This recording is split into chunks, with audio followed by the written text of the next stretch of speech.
یہ ان دونوں کے منافی ہیں، اور اگر ہمارے پاس کوئی تدبیر ہے تو اس پہ بات کریں، دلائل پر گفتگو کریں، نہ کہ گالی کے اوپر گفتگو کریں، کیونکہ گالی دے کے کبھی آپ اپنے موقف کو تسلیم نہیں کروا سکتے۔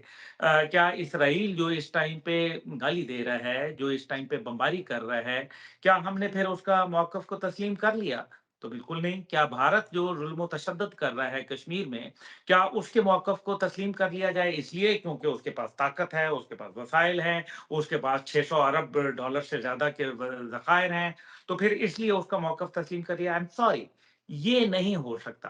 جوانوں کا ایک بڑا کردار ہے، اور ان کے اندر مایوسی اس لیے بڑھ رہی ہے کیونکہ جہاں جہاں ان کو وعدے وعید ہوئے تھے، ان کے ایک خواہش تھی نا کہ وہ شاید پتہ نہیں کیا کریں گے، لیکن یہ بھی ایک حقیقت ہے کہ تحریک انصاف جس ایجنڈے کے اوپر آئی تھی 90 روز کے اندر، ان کے اپنے ہی لوگ یہ کہنے لگے تھے کہ یہ نظام نہیں چل رہا، جو ہم یہ بات کر رہے ہیں کہ نظام نہیں چل رہا، چہرے نہیں نظام بدلو، کل نہیں آج بدلو۔ اس لیے آپ کو جب تک کہ نئے چہروں کو نہیں لے کے آئیں گے، وہی پرانے چہرے، وہی شیخ رشید جو پتہ نہیں کبھی اس پارٹی میں، کبھی اس پارٹی میں، کبھی ادھر اقتدار کی خاطر ٹھوکریں کھاتے ہیں، کبھی ادھر اقتدار کی خاطر ٹھوکریں کھاتے ہیں، وہ لوگ جو استحکام پاکستان پارٹی کے اندر بھاگے جب پارٹی نہ الیکشن کمیشن پہ رجسٹر تھی، نہ ان کا کوئی پارٹی جھنڈا بنا تھا، نہ ان کا جو ہے وہ پارٹی فلیگ ان کے پاس تھا، نہ ان کا پارٹی کا لوگو تھا ان کے پاس، نہ ان کے پاس دفتر تھا، اور لوگ ان کے پاس جا رہے تھے۔ کیا یہ تماشا لگا کے رکھتی ہے قوم کے ساتھ؟ ہم نے اس قوم کو کیا سمجھا ہے؟ یہ جو ہمارے ناظرین سن رہے ہیں، ہمارے جوان سن رہے ہیں، ہمارے خواتین بچے بزرگ سن رہے ہیں، یہ بتائیں نا، ہم نے ان کو کیا، یہ جھوٹ کے اوپر کس لیڈر نے جو ہے سچ بولا ہے؟ قائد اعظم محمد علی جناح ایک بڑے لیڈر تھے، سچ بولا کرتے تھے، اور سچ بولنے میں ہمیشہ تقویت ہوتی ہے۔ معاشروں میں انصاف دینے سے وہ مضبوطی اختیار کرتے ہیں، کمزوری نہیں اختیار کرتے۔ اس لیے انصاف دیں، اسے چھوڑ دیں کہ کیا آپ کو یاد نہیں ہے کہ تحریک انصاف کے لوگ جو ہے 8 مارچ 2021 سے پہلے، 2022 سے پہلے اپنے حلقوں میں نہیں جا سکتے تھے، کیونکہ انہوں نے عوام کے ساتھ کیے ہوئے وعدوں کو نہیں نبھایا تھا۔ اور عمران خان صاحب جو کہ ایک اچھے ویژن کے ساتھ سوچ کے آئے تھے، جب وہ ان چکروں میں پڑ گئے اور تمام وہی لوٹے اور لفافے، اور وہ لوگ جو دیکھیں جس تیزی سے ان کے پاس آئے تھے اس سے ڈبل تیزی کے ان کے ساتھ چلے گئے، یہ سوچنے والی بات ہے۔ آج عوام تو ہماری بیچاری اچھی ہے، ہمارے جو لیڈر ہیں، میرے ابو نے کیا کہا تھا کہ عمران کے ارد گرد سب گند ہے، یہ الفاظ ہیں یہ میرے والد جنرل حمید گل رحمۃ یہ اللہ کے۔ تو یاد ہے مجھے۔ تو پھر تو پھر ثابت ہو گیا نا کہ گند تھا، اگر صحیح ہوتا تو ساتھ کھڑا ہوتا۔ تو پھر آج اس کا مطلب ہے کہ جب ان کی گرفتاری ہوئی تو عوام کیوں نہیں نکلی؟ اس کا مطلب ہے کہ کہیں نہ کہیں کوئی کمزوری تھی۔ جب لیڈر مضبوط ہو نا، اس کے لیے لوگ گردن بھی کٹاتے ہیں، لیکن جب اس قسم کی باتیں، توشہ خانہ، فلانا ڈمکانا، یہ باتیں اچھی نہیں ہیں۔ بھئی پہلے والے تو، میرا تو خان صاحب سے گلہ ہی ایک ہے، میرا تو گلہ یہ ہے کہ خان صاحب آپ نے ان لوگوں کو زندہ کرنے میں کردار ادا کیا اپنے گندی ٹیم کے ساتھ، اور گندی ٹیم کا جو لیڈر ہوتا ہے نا، رسپانسبلٹی اسی کے اوپر آتی ہے، کیونکہ ٹیم کی سلیکشن کپتان کرتا ہے۔ اگر پاکستان کرکٹ ٹیم میں آج کوئی، فرض کریں میں جو کرکٹ کو جانتا نہیں ہوں، مجھے کوئی اگر رکھ لے گا تو پھر آپ جیت کی توقع کریں گے؟ یہ تو پھر آپ سے بڑا بیوقوف کوئی نہیں ہوگا۔ تو پھر مطلب یہ ہے کہ ہمیں ٹیم کی سلیکشن جو ہے اس کو دیکھنا چاہیے۔ عبداللہ صاحب، I am really sorry to interrupt you, actually یہ میرے ذہن سے بات نہ نکل جائے سر، میں آپ سے یہی پوچھنا چاہتا ہوں، آپ نے بہت امپورٹنٹ بات کی، لیکن گالم گلوچ کی جو سیاست ہے خان صاحب پہ تو بہت زیادہ، اس وقت بھی اگر کوئی تنقید کرتا رہا، اب آپ نے کہا اس میں لفافے بھی تھے، اس میں 2 نمبر لوگ بھی تھے، یہ بات سب کے سامنے ہے۔ خان صاحب کے دور حکومت میں خان صاحب صرف پرائم منسٹر تھے، وزیر اعظم ہاؤس تک رہتے تھے، ان کی نیچے ٹیم تو واقعی میں بے تحاشا نالائق تھی، ان پر تنقید بھی کی گئی۔ لیکن سر یہ بتائیے، گالم گلوچ کی سیاست کا آغاز بھی تو اسی دور میں ہی ہوا ہے نا، اس سے پہلے تو اتنی پولرائزیشن نہیں تھی، not even on social media. اب آپ میڈیا کو بھی دیکھ لیں، ویری مچ ڈیوائیڈڈ۔ میڈیا پہ کیا کامنٹ کریں گے سر؟ یار میڈیا تو میں ابھی اس پہ کیا بولوں سر ایک امپورٹنٹ پلر ہے، آپ کو پتا ہے، لوگوں کو تو دیکھتے ہی ہیں نا، یہاں پر تو ہم بہت ساری باتیں کر سکتے ہیں، آن مین سٹریم میڈیا پہ تو بول ہی نہیں سکتے، کیونکہ وہاں فیوریٹزمز ہیں سر۔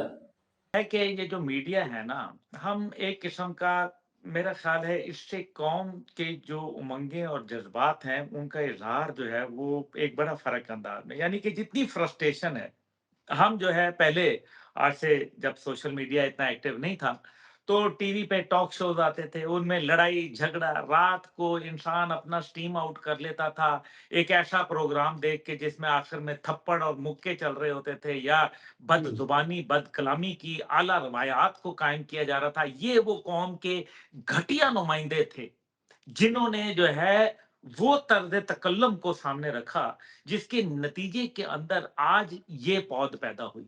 مجھے المیہ اس بات کا ہرگز نہیں ہے کہ آج کی نسل بگڑ گئی ہے، المیہ اس بات کا ہے کہ آنے والی جو بچے ہیں ان کے بگڑے ہوئے والدین ہوں گے۔ یہ بہت بڑا چیلنج آنے والا ہے۔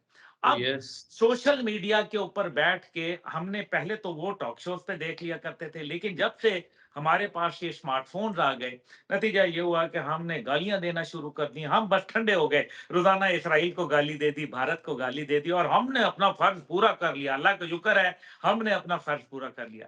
از دس دا وے؟ کیا یہ ہمارا ایک مسلمان کا زیور ہونا چاہیے؟ کیا آج جو ہے بحیثیت مسلمان ہمارا جو ترجیحات ہیں وہ کیا ہونی چاہیے؟ وفاداری ملک کے ساتھ ہوا کرتی ہے، وفاداری شخصیات کے ساتھ نہیں ہوا کرتی۔ شخصیات کے ساتھ وفاداری اگر ہے تو نبی پاک صلی اللہ علیہ وسلم کی ذات مبارکہ کے علاوہ مجھے کوئی ایسی شخصیت نظر نہیں آتی۔ تو پھر اس کا مطلب ہے کہ وفاداری اپنے وطن سے جو ہے آپ کی ضروری ہے، اور وہ شخص جو آپ کے وطن کے ساتھ چل رہا ہے۔ کشمیر کا معاملہ ہوا، ٹھیک ہے، بہت سارے لوگ یہ کہتے ہیں کہ جناب اس وقت کے جو فوج کے لوگ تھے وہ اس میں ملوث تھے۔ کیوں؟ اس ٹائم پہ جو وزیر اعظم تھے ان کا کوئی کردار نہیں تھا۔ اگر کم obviously از کم تھا، اتنا تو کر سکتے تھے نا، استعفیٰ دے دیتے کہ میں اس گناہ کے اندر آپ کا شریک نہیں ہوں گا۔ یہ 3 منٹ کی خاموشی جو آپ نے ایک ایک منٹ 3 جمعے آپ نے اختیار کی، کیا یہ خاموشی تھی؟ دیکھیں میں نے ایک بات کر رہا تھا جو آپ نے درمیان میں بات میری وہ جی آپ کا پلیز، سوال آ گیا۔ مجھے خان صاحب سے صرف ایک گلہ ہے، اور وہ یہ ہے کہ میں یہ سمجھتا تھا کہ خان صاحب آگے ہیں اور چلیں ٹھیک ہے، لوگوں نے اس ایک گندے جو لوگ تھے ان کو بالکل سائڈ لائن کر دیا تھا، مارجنلائز کر دیا تھا، اور ان کی فاتحہ پڑھ لی تھی، ان کے سالانہ بھی کر لیے تھے، ان کو دوبارہ زندہ کر دیا۔ کتنا یہ ظلم ہوا اس قوم کے ساتھ! ہم آج پھر وہی لوگ ہم پر مسلط جو ہے وہ ہو رہے ہیں۔ یہ دنیا، یہ دشمن کی سب سے بڑی چال ہے کہ وہ آپ کے اوپر ایسے حکمران جو ہے وہ نافذ کر دیتا ہے، ایسے مسلط کر دیتا ہے جو پاکستان کو دیمک کی طرح ماضی میں بھی چاٹتے رہے ہیں اور آئندہ بھی چاٹیں گے۔ 13 جماعتوں کی حکومت نے مل کے پاکستان کا جنازہ نکال کے رکھ دیا۔ یہ ہے حقیقت۔ 57% ڈی ویلیو ہو گیا۔ اب آ جائیں پیچھے کی بات کے اوپر۔ ہر آنے والی حکومت جو ہے اس کے اوپر جو ہے لوگ پچھلی والی حکومت کو کہتے ہیں تیری یاد آئی تیرے جانے کے بعد۔ مشرف صاحب کا دور تھا، اس سے پہلے نواز شریف کا دور تھا۔ نواز شریف کا دور ختم ہوا، لوگوں نے اس ٹائم پہ مٹھائیاں بانٹی، مشرف صاحب کو ویلکم کیا۔ مشرف صاحب کے دور ہوا تو پھر کیا کیا الفاظ ان کے استعمال ہوئے، لیکن جب مشرف صاحب کا دور ختم ہوا تو لوگوں نے کہا نہیں جی اس سے تو بہتر مشرف کا دور تھا۔ مشرف کے دور سے پہلے لوگوں نے کہا اس سے بہتر تو نواز کا دور تھا۔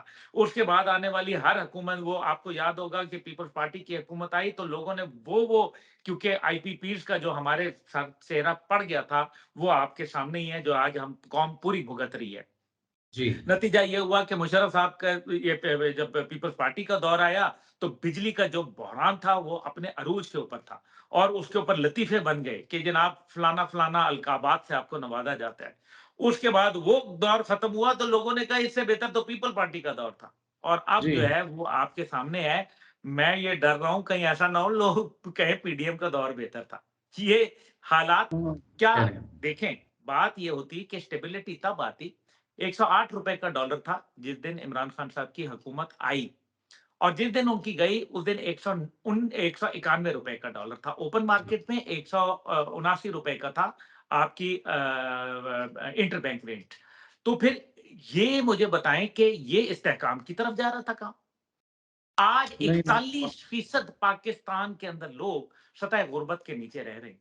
یہ کیا وجہ ہے کہ حکمران جو ہے وہ امیر سے امیر تر ہو رہے ہیں، سیاستدان کے جو ہے وہ خزانے بھر رہے ہیں، اور ابھی یہ حالیہ جو رپورٹ ہے، ابھی آپ یہ دیکھیں شاہزیب خان زادہ صاحب کا کل کا پروگرام دیکھیں جیو کے اوپر، تو وہ کیا بول رہے ہیں؟ ہم نے جناب وہ توشہ خانہ کے حوالے سے ہمیں قانونی نوٹس آیا، انگلینڈ میں بھی آیا، یہاں بھی آیا، ہم نے اس کا جواب دیا، اور اس کے بعد خان صاحب کی طرف سے توشہ خانہ کی کیس کو مزید پلیڈ کرنے کا انہوں نے کوئی چھوڑا ہی نہیں. یعنی کہ اس کے بعد انہوں نے کوئی، یعنی کہ اگر ثبوت شواہد ہوتے تو پھر گھسیٹتے نا ان کو عدالتوں میں، کیوں نہیں گھسیٹے؟ جی تو پھر بالکل. ان کے فراگوگی کے آپ ساری چیز چھوڑ دیں. میں کہتا ہوں سب فراڈ ہوگا، لیکن 102 جو اکاؤنٹ آئے ہیں وہ تو موجود ہیں. آپ مجھے بتائیں عبید صاحب، آپ کے کتنے اکاؤنٹ ہیں؟ بتائیے مجھے. سر بالکل بالکل ٹھیک کہہ رہے ہیں. عام نہیں، کامن مین کے آپ کتنے میرے سے اکاؤنٹ؟ پوچھیں، میں آپ کو بتاتا ہوں جی میرے 2 اکاؤنٹ ہیں، 3 اکاؤنٹ ہیں، چلو. بالکل صحیح آپ ہے. کے اتنے اسی ہوتے ہیں طرح سے نارملی ایک یا دو، ایک یا 2 اکاؤنٹ ہوں گے. 102 صحیح. اکاؤنٹ کس طرح سے ہیں؟ پھر وہ وزیر اعظم کا جہاز میں بیٹھی ہیں، پھر وہ جو ہے وہ استعمال کر رہی ہیں، اور ان کے خاتون اول. دیکھیے نا پلیز، مطلب ان باقی لوگ جو پی ڈی ایم کے ہیں ان کے متعلق تو بول کے اپنا وضو خراب کرنے والی بات ہے ان کے جی متعلق تو. لیکن جو قوم کے مسیحا کے طور پر آئے، جو جوانوں کا آپ نے سوال جو اسپیسیفکلی پوچھا تھا، کہ جوانوں کا جو ایک تھا کہ بھائی ہمارا ایک آدمی آئے گا، اس نے ہمیں مایوس کر دیا. اس لیے ان کی جب جوانوں کی امیدیں زمین بوس ہوں گی، ڈیش ہوں گی، اس کے بعد ایک نیا نظام کی جو ہے خواہش پیدا ہوگی اس قوم میں، اور وہ نئی خواہش لے کے جو ہے انشاءاللہ تعالی وہ ایک نئے سسٹم کو جنم دے گی. یہ ہے جوانان پاکستان کا مقصد، کہ وہ اس سسٹم کو جو ہے وہ سامنے لے کے آئے. سر بڑا پازیٹیو ویژن ہے آپ لوگوں کا. Highly appreciated. ظاہر ہے ہمیشہ آپ سینس والی بات کرتے ہیں جو ایک کامن مین کی بھی سمجھ میں آتی ہے. اب نو بڈی کیئرز ایکچولی اباؤٹ فراگوگی، اس کے 120 اکاؤنٹ 140 اکاؤنٹ. لوگوں کو سر روٹی کا مسئلہ ہے جو آپ نے انیشیلی بات کی ہے. خان صاحب دس از ویری انفارچونیٹ. ویسے میں سوال پوچھنا نہیں چاہتا تھا لیکن آپ کا ایک تجزیہ مجھے اس پہ ضرور چاہیے. لیول پلینگ فیلڈ کی بات ہو رہی ہے. خان صاحب کو آپ 2024 کے الیکشن میں دیکھ رہے ہیں، کیا حالات کس طرف جا رہے ہیں؟ نواز شریف صاحب تو ظاہر ہے اپنے آپ کو وزیر اعظم پہلے ہی بنا چکے ہیں، پروٹوکولز بھی وہی والے انجوائے کر رہے ہیں. دس از ایون انفارچونیٹ. ملک کا آپ جو کہہ رہے ہیں کہ ملک کوئی بہتری کی طرف جائے، تو سر وہ بھی تو یہ سارا کچھ پھر صرف ایک انتہائی عجیب و غریب سی ایک کیفیت کی طرف ملک جا رہا ہے. دوبارہ سے پیپلز پارٹی آئے گی، وہ ان کی بیشنگ کریں گے، وہ دوسرے کی بیشنگ کریں گے. خان صاحب کے حوالے سے اسپیسیفکلی بتائیے گا، بلے کو آپ دیکھ رہے ہیں بیلٹ پیپر پہ 2024 میں؟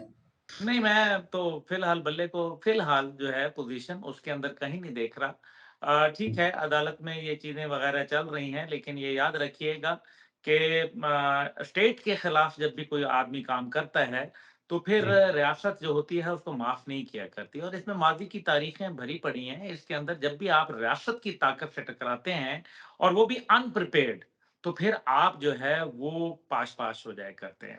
تو بہرحال لیکن ظاہر ہے کچھ نہ کچھ ریلیف تو ضرور ملے گا، لیکن ساتھ ہی ساتھ مجھے لگتا ہے کہ خان صاحب کو سزا ہو جائے گی. مجھے جو ایسا احساس ہو رہا ہے، اور جو میں دیکھتا ہوں، کیونکہ آپ کو پتہ ہے جب عدالت زیادہ ریلیف دینے لگے، عموماً عدالت کے اندر یہ ہماری 140 نمبر کے اوپر عدالت ہے اللہ کی مہربانی سے ورلڈ رینکنگ کے اندر. تو پھر جب عدالت کسی کو زیادہ ریلیف دے تو سمجھو کہ فیصلہ اس کے خلاف آ جاتا ہے، اور جی جس کو زیادہ ڈانٹے فیصلہ اس کے حق میں آ جائے کرتا ہے. تو یہ تو اب میرے خیال میں کامن سی بات ہے، سب لوگوں کو یہ اس چیز کا ادراک ہے اچھی طریقے سے.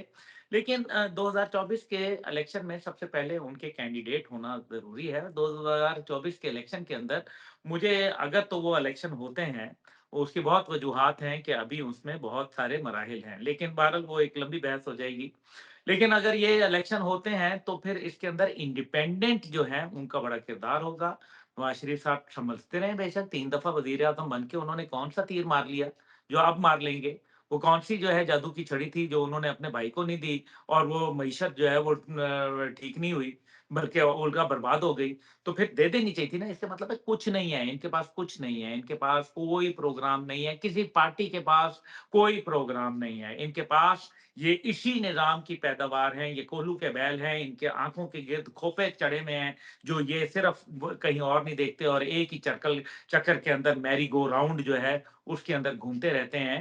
حقیقت یہ ہے کہ قوم ان سے آوازار ہے، بیزار ہے، ان سے جان چھڑانا چاہتی ہے. 50% قوم ووٹ دیتی کوئی نہیں ہے. 1 کروڑ اور 50 لاکھ کے قریب ووٹ ملے تھے پچھلی دفعہ جو خان صاحب کی حکومت کو، اور 24 کروڑ عوام کا فیصلہ کر رہے تھے. اگر یہ جمہوریت ہے تو 3 حرف ہیں ایسی جمہوریت پہ.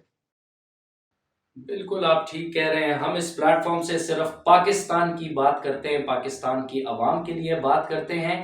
آپ کو بھی انوائٹ کرنے کا مقصد یہ تھا کیونکہ آپ کا جو ویژن ہے، آپ کی تھاٹس ہیں، لرنڈ بندے کا ہمیشہ یہی اچھی بات ہوتی ہے کہ وہ کامن مین کو ضرور اپنے ساتھ یاد رکھتے ہیں. جوانان پاکستان میرے خیال سے ایک چوتھی قوت کی ضرورت ضرور ہے، ایک پولیٹیکل پارٹی کی بھی ضرورت ہے. اللہ تعالیٰ آپ کو آپ کے ویژن میں بھی کامیاب کرے، آگے بھی کامیابی ہو. عوام کا آپ نے کہا بالکل واقعی میں بیزار ہو چکی ہے. موروثیت کی سیاست جو ہے وہ بھی ختم ہونے کا نام نہیں لے گی. ابھی بھی صرف اقتدار کی ہی جنگ چل رہی ہے. I want your closing comments for the people of Pakistan کہ پاکستانی پر امید رہیں، کچھ اچھا ہو سکتا ہے اس ملک ہاں میں. ہاں، کیوں نہیں. امید بالکل، یہ مایوسی تو کفر ہے بھائی. کیسے ہو سکتا ہے؟ امید اللہ ہے اور مایوسی جو ہے وہ شیطانیت ہے. یہ کبھی نہیں ہوگا. پاکستان امید ہے. Pakistan is the future, not just future of Pakistani but future of the world. میں آپ کو بتا رہا ہوں، میرا ایمان ہے یہ اس بات کے اوپر. پاکستان فیوچر ہے. ہاں، ہم جس مقصد کے لیے پیدا ہوئے، لا الہ الا اللہ کے سفر کو، محمد رسول اللہ صلی اللہ علیہ وسلم کا نظام جب تک ہم نہیں دیں گے تو پاکستان کا مطلب اور مقصد دونوں ادھورا رہ جائے گا. اس لیے تمام رشتے توڑ کر قرآن سے رشتہ جوڑنا پڑے گا. یا آپس میں تفرقہ بازی نہیں کرنی پڑے گی. آپ جو ہے جب تک اپنی بنیاد کو، آپ دیکھیں نا، خدا تعالیٰ فرماتا ہے کہ تم اللہ کی آیتوں کو جھٹلاؤ گے تو جھٹلاتا کون ہے؟ مسلمان ہی جھٹلاتا ہے نا. کافر تو یقین ہی نہیں کرتا. تو پھر جھٹلاتے ہیں، پھر نتیجے میں خیر مانگتے ہیں، خیر نہیں نکلے گی. آپ اس نظام میں، بدبودار گندے نظام میں جتنا نیچے جائیں گے، گند آپ کو مزید بڑھے گا، اس کے اندر کمی نہیں آئے گی. تو امید رکھیں. اور حفاظت، کفالت اور عدالت، یہ 3 چیزیں بہت اہم ہیں اور یہ اسٹیٹ کی رسپانسبلٹی ہیں. جوانان پاکستان کا سلوگن بھی ہے. اور انشاءاللہ تعالی اب کی بار جوان سرکار انشاءاللہ تعالی آنے والی چوتھی قوت ہوگی. میں یہ نہیں کہہ رہا کہ یہ ہماری پارٹی ہوگی، لیکن میں یہ کہتا ہوں کہ پاکستان کو آج اس سوچ، ایک فکر، اس فہم اور اس فراست کی ضرورت ہے کہ جو ایک نئے نظام کی طرف لے کے جائے. پرانی باتوں کو کرنے سے فائدہ ہی نہیں ہے. نظام فارغ ہے. اس لیے پرانے نظام کے اوپر بات کر کے ٹائم مت ویسٹ کریں اور حقیقت موجود کی جگہ حقیقت منتظر کے اوپر نظر رکھیں. شخصیات کے ساتھ، نوجوانوں، شخصیات کے ساتھ وابستگی کرنے کے بجائے نظریات کے وفادار بنو. انشاءاللہ تعالی تمہاری منزل ہے. پاکستان پائندہ باد. بہت شکریہ عبداللہ حمید گل صاحب ہمیں جوائن کرنے کے لیے. Thank you so very much for your precious opinion about the current politics. آپ لوگ کا بہت شکریہ یہ ویڈیو دیکھنے کے لیے. ہمارا ایک میسج ہے اس پلیٹ فارم سے عوام کے لیے کہ آپ لوگ شخصیات کے بجائے نظریات پر اگر فوکس کریں تو ملک کی بہت بہتری ہو سکتی ہے. اللہ تعالیٰ پاکستان کا حامی و ناصر ہو. پاکستان پائندہ باد. اپنا بہت سارا خیال رکھیے گا. اللہ حافظ.